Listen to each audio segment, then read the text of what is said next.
Hello guys! Magalang shoutout! Yan, magluluto tayo ng bulalo for today. New Year's Eve. Ang ating mga saog. Meron tayong sweet corn. And of course, yung ating potato.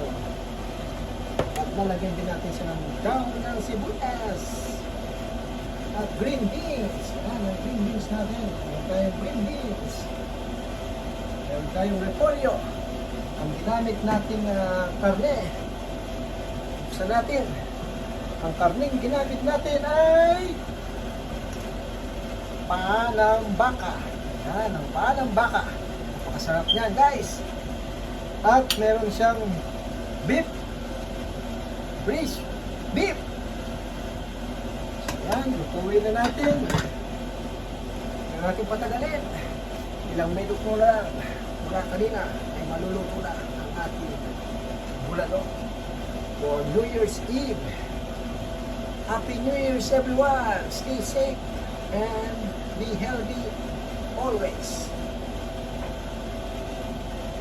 Ito ang ating niluluto. Buksan natin guys para makita nyo ang ating bulalo.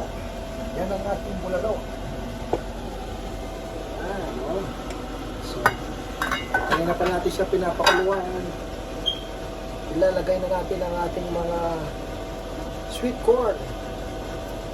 Almost 2 hours na mahigit. Ang ating bulalo. Bulalo for New Year's Eve. Kayo, mga ka-reels, ano ang inyong handa ngayong New Year? Ang ating ang sarap nito, mamaya kikita natin sa inyo pagluto na, babalikan ko kayo. So yan, lagay muna natin ang ating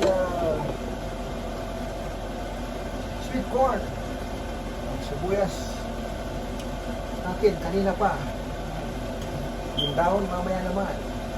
Simpleng ulam for New Year's Eve. Ano? Bumaro. Ang sarap. Lambot-lambot na siya guys. Para nakita ko lang sa inyo kung gano'n siya kalambot. So, makikita mo talaga sa karne. Yung medyo malambot na. Yan. Pina-chop-chop natin ng maliit kanina. Yan, o. Ha? Yan. Malambot na talaga. Kasi, ano natin ulit? Mga ka-reels, mga idol, yan. Yan ang ating simpleng New Year's Eve dinner. Para sa lubungin natin ang bagong taon. Maraming blessing, lack of opportunities. Kayo mga ka-reels, comment down below kung ano ang inyong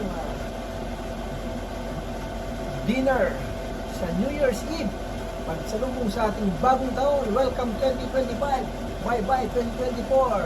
Thank you for everything. Ciao.